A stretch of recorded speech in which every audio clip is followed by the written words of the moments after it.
এই মুহূর্তে আমরা কিন্তু নেপালে উপস্থিত হয়েছি, কাকর ভিটাতে আমরা এই মুহূর্তে দাঁড়িয়ে আছি। আপনাদের দেখাবো এই হচ্ছে নেপাল, ঠিক এখানেই কিন্তু কাকর ভিটা, যেখানে গত পরশু এখানে মারামারি হয়েছে এবং রাস্তায় আপনি দেখবেন রাস্তায় পাথর পড়ে রয়েছে। এই যে কাকর ভিটা হেলথ টেক্সট আছে যেটা, সেটা একদম বর্ডারে রয়েছে ইন্দো নেপাল সীমান্তে, সেটা ভাঙচুর করা হয়েছে। এখানে এই পুরোটাই ভাঙচুর করা রয়েছে। আমরা দেখাচ্ছি সেই ছবি এবং এক্সক্লুসিভলি সেই ছবি দেখাচ্ছি। ভিতরে পুরো ভাঙচুরে পড়ে আছে যে হেলথ টেক্সট, যেটা একদম বর্ডারে রয়েছে, সেটা ভাঙচুর অবস্থায় রয়েছে। এবং পাশাপাশি এইখানে কিন্তু যে আন্দোলনকারীরা ছিল তারা কিন্তু এই বর্ডার অবধিও এসেছিলো, মেচি নদীর এই ব্রিজ অবধি এসেছিলো, এসে যে তারা ভাঙচুর চালিয়েছে সেটাই কিন্তু তার প্রমাণ। কাকর ভিটা, আমরা কিন্তু নেপালের মধ্যেই রয়েছি, তবে এর ভিতরে যাওয়া কিন্তু নিষেধ। আমাদেরকে বলা হয়েছে বর্ডার অবধি থাকা, বর্ডারের পরে কিন্তু যাওয়া নিষেধ, কারণ এই মুহূর্তে কারফিউ চলছে নেপালে এবং ঢোকা যাবে না। আমরা ঠিক যে মেচি নদী ব্রিজ যে রয়েছে সেই ব্রিজের পাশেই কিন্তু এই হেলথ ডেস্ক রয়েছে এবং সেটা কীভাবে ভাঙচুর করা হয়েছে সেটাই কিন্তু আমরা দেখাচ্ছি।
যারা নেপালে রয়েছে ভারতীয়রা আটকে পড়েছিল, সেই ভারতীয়রা কিন্তু ক্রমশ ফিরছে। আপনারা এখানে দেখতে পারেন যে ইমিগ্রেশন সেন্টার রয়েছে, এসএসবি যে ইমিগ্রেশন সেন্টার, সেখানে কিন্তু ভারতীয়রা নেপাল থেকে এখানে এসেছে, তারা কিন্তু তাদের বৈধ পরিচয়পত্র দেখিয়ে তারপর কিন্তু এখান থেকে ভারতে প্রবেশ করতে পারবে। পাশাপাশি যে ভারতীয় যারা রয়েছে তাদেরকে কিন্তু কোনোভাবে নেপালে যেতে দেওয়া হচ্ছে না, এখনো পর্যন্ত সেটা কিন্তু বন্ধ রাখা হয়েছে। নেপালে কোনো ভারতীয়রা যেতে পারবে না। তবে নেপালে যে সকল ভারতীয়রা আটকে পড়েছিল তারা কিন্তু ক্রমশই ভারতে ফিরছে এবং তাদের জন্য কিন্তু ব্যবস্থা করা হয়েছে। মেচি নদী আপনি দেখতে পাচ্ছেন, মেচি নদীর এই ব্রিজ, এই মেচি নদী ব্রিজের উপরেই কিন্তু এসএসবি ক্যাম্প করেছে। এসএসবি ক্যাম্পে কিন্তু বৈধ কাগজপত্র দেখালে তাহলেই কিন্তু ছাড়পত্র মিলছে ভারতে আসার জন্য। সেই বৈধ কাগজপত্র সেখানে দেখা হচ্ছে, নাম নথিভুক্ত করা হচ্ছে, নাম নথিভুক্ত করার পর তারপরে কিন্তু তাকে ছাড় দেওয়া হচ্ছে ভারতে প্রবেশ করার জন্য। এই মুহূর্তে আপনাদের সেই চিত্র আমরা দেখাচ্ছি মেচি নদীর যে রয়েছে, মেচি নদীর ব্রিজ থেকে, মেচি নদীর ব্রিজে আপনারা দেখতে পাচ্ছেন। এবং ওই আপনাদের আরো দেখাবো ওই মেচি নদীর উপর দিয়ে যেভাবে নেপাল থেকে যারা নেপালে আটকে রয়েছিল তারা কিন্তু ক্রমশ দেশে ফিরে আসছে, অর্থাৎ ভারতে ফিরে আসছে। তাহলে কিন্তু আপাতত বাসও যাওয়া শুরু করে দিয়েছে ভারত থেকে। কিন্তু অবশ্যই ভারতীয়রা কিন্তু যাচ্ছে না, শুধুমাত্র নেপালের যে বাসিন্দা তারাই কিন্তু সেখানে যাচ্ছে এবং তাদের জন্যই কিন্তু ছাড় রয়েছে। আর কিন্তু অন্য কারোর জন্য এই মুহূর্তে কোনো রকম কোনো ছাড় নেই।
की एकदम वैसे ही का वैसे ही पीस है। एंड हम बस एक एक्स्ट्रा यहाँ विजिलेंस रखे हुए हैं नाका पे, और बाकी जो चेकिंग कर रहे हैं पुलिस का हम लोग, ताकि कुछ भी अनसोशल एलिमेंट जो नेपाल साइड से इंडिया में आने की कोशिश करेंगे ताकि हम उनको रोक पाएँ। बाकी इसके अलावा हम लोग एक पुलिस असिस्टेंस बूथ चालू कर रहे हैं वेस्ट बंगाल पुलिस के द्वारा। जो लोग वहाँ पे हमारे फंसे हुए हैं नेपाल साइड में, वो अगर आ रहे हैं, उनको जो असिस्टेंस चाहिए थोड़ा बहुत, मतलब काफ़ी दिन से फंसे हुए हैं, एक पैनिक सिचुएशन भी होता है उनके मन में, तो हम लोग एक असिस्ट करके उनको डेफिनेटली एक सांत्वना देंगे। एंड जो कुछ सर्विस दे सकते हैं हम लोग वो थोड़ी देर में पुलिस स्टेशन को चालू करने वाले हैं। आने की व्यवस्था तो लोकल टैक्सीज एंड लोकल तो अप्लाई करिए, देख रहा हूँ मैं यहाँ पे, तो जो भी इंडियंस आ रहे हैं आई कैन सी दैट यहाँ पे local taxis and auto and toto हैं, तो उनका अवेल करके वो लोग मूव कर रहे हैं। वो लोग तो नेपाल से कोई आ रहा है क्या इधर? नेपाल से लोग आ रहे हैं, हमारे जो वहाँ पे कुछ लोग फंसे हुए हैं इंडियन साइड के जो लोग हैं, वो कुछ लेबरर्स हैं, कुछ मेडिकल पर्पज के लिए गए हुए हैं, कुछ टूरिज्म के लिए गए हुए हैं, ऐसे कुछ लोग हैं जो वहाँ से आना चाह रहे हैं, तो हम लोग उनको आने दे रहे हैं। एंड बट एक ड्यू वेरिफिकेशन कर ले रहे हैं कि कोई अनसोशल एलिमेंट ना आ जाए उनके गाइज में। तो नेपाल का रेसिडेंट कोई आ रहा है क्या इंडिया में? नेपाल है कुछ रेजिडेंट जिनको बहुत मेडिकल इमरजेंसी है, ऐसा कुछ है, उनको डिसीजन लेकर के जो हमारे एसएसपी जो सिस्टर यूनिट है वो डिसाइड करके भेज दें। दुकान है, माइका उधर है, माइका घर उधर है, इधर दुकान है। कुछ खबर मिला क्या है अभी वहाँ पर परिस्थिति क्या है? उधर में अभी तो स्थिति ठीक ही है, थोड़ा कर्फ्यू है, बाकी तो सब कुछ अभी तो ठीक ही चल रहा है। आपका फैमिली ठीक ठाक है? ठीक है हम लोग का। और बाकी सब आपका जो जान पहचान जो है वो सब? हाँ वो लोग भी सब ठीक ठाक ही है अभी सब ठीक ठाक है? हाँ ठीक है, अभी तो ठीक ही हो गया ना। आप क्या सिलीगुड़ी में रहते हैं? जी सिलीगुड़ी में रहते हैं? नहीं, इधर पानपिंग में। मैं अभी दार्जिलिंग का रहने वाला हूँ, बासिंदा वेस्ट बंगाल का हूँ। मैं अभी काठमांडू जा रहा हूँ। अच्छा, तो मेरा वहाँ पे कोई गुजर गया इसलिए जा रहा हूँ। तो इंडियन आईडी को यहाँ पे ऐसे भी जाने नहीं दे रहे, लेकिन अगर प्लेन का टिकट वगैरह है तो जाने दे रहे हैं। तो यहाँ पे बहुत स्ट्रिक्ट है, स्ट्रिक्ट होना भी चाहिए, अच्छा भी है। काठमांडू का परिस्थिति क्या है, कुछ खबर लिया आपने? जैसे कि आप बंगाल है तो मेरे को कुछ आइडिया नहीं है, बस आज निकल रहा हूँ। मैं इंडियन हूँ, मैं नेपाल में है तो फंस गई। अभी थोड़ा ठीक है। क्या दिखा क्या वहाँ पर, क्या हो रहा है? कुछ ना कुछ, मेरा बैग जा। हाँ चलिए ना, चलिए बात करते करते वहाँ पर आप तो था। जी मैं थी। सिचुएशन क्या था? सिचुएशन बहुत क्रिटिकल था वहाँ पे। अच्छा, और अभी क्या? अभी कूल है, अब कुछ प्रॉब्लम नहीं, सब सफाई कर रहे हैं। आप कहाँ पर गए थे वहाँ पर? मैं सुरुंगा दमक, जहाँ पे भाट भटनी को आग लगाया गया था, हाँ वहीं पे। अच्छा, आप लोग कैसे थे? होटल में क्या बंद थे? होटल में नहीं, मेरा घर है वहाँ पे, मेरा दीदी का घर था, हाँ वहीं पे रुकी। अच्छा, आप कहाँ से आए हैं?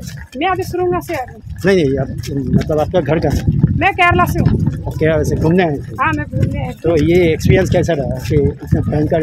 अरे बाप रे मुश्किल से आई हूँ, बहुत मुश्किल से पहुँची हूँ यहाँ। अच्छा, अभी तो लौट रहे हैं आप, कैसा हाँ लग मैं रहा लौट रही हूँ। है? कैसा लग रहा है?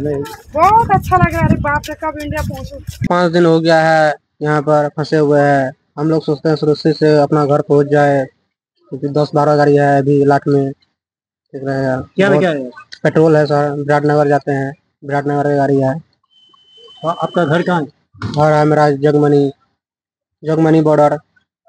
जोगबनी बॉर्डर में आपका घर है? हाँ सर। कब से यहाँ पर है? 4-5 दिन हो गया सर।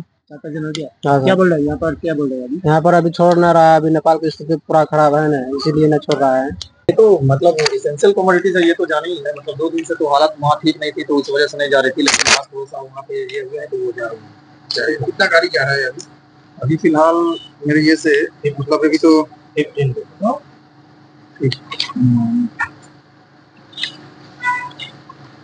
14 to 15 व्हीकल है जो भी हम लोग ने रिलीज किया है। यही बस ये समझ रहा है, पेट्रोल या डीजल खाने का कोई गाड़ी है? नहीं ठीक है। गैस। हाँ गैस का गाड़ी तो एक क्या है ना, एलपीजी गैस का गाड़ी है। নেপালে যে অশান্ত পরিবেশ ছিল সেই অশান্ত পরিবেশ থেকে ক্রমশ স্বাভাবিক হচ্ছে নেপাল, কিন্তু যা খবর রয়েছে নেপালে যে জেলবন্দিরা ছিল তারা কিন্তু ইতিমধ্যে জেল ভেঙে পালানোর চেষ্টা করছে। তাই নেপালের যে মিচি নদী রয়েছে সেই মিচি নদীতে কিন্তু কড়া নিরাপত্তা এসএসবির যে জওয়ানরা রয়েছে তারা কিন্তু মিচি নদীর দিকে নজর রাখছে, অর্থাৎ ব্রিজে যে অবস্থা, ব্রিজে যে মিচি সেতু যে রয়েছে সেখানে যেমন এসএসবিরা নজর রাখছে, একই রকমভাবে মিচি নদীর দিকেও রেখেছে। কারণ সেতু দিয়ে না এসে যদি নদী পার করেও কেউ ঢুকতে চায় তাহলে কিন্তু সেটা আটকানো যাবে। এই মুহূর্তে আপনাদের সেই ছবি আমরা দেখালাম যে এই মেচি নদীর এখান দিয়েও কিন্তু মেচি নদীর ওই পারে কিন্তু নেপাল আর এই পারে ভারত, সুতরাং মেচি নদী পার করেও যাতে কেউ আসতে না পারে তার জন্য কিন্তু এসএসবি জওয়ানদের এই টহল চলছে।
স্বাভাবিক হচ্ছে নেপালে, সেটা সবচেয়ে বড় প্রমাণ হচ্ছে ট্রাক চলাচল শুরু হলো। আপনারা দেখতে পাচ্ছেন ট্রাক চলাচল শুরু হচ্ছে এবং ভারত সীমান্ত, ইন্ডিয়ার যে সীমান্ত রয়েছে সেই ভারতের সীমান্ত থেকে কিন্তু ট্রাক নেপালের দিকে যাচ্ছে। যদিও এখনো পর্যন্ত শুধুমাত্র তেলের ট্রাককে ছাড়া হয়েছে, কোনো রকম পণ্যবাহী ট্রাককে কিন্তু এখনো ছাড়া হয়নি।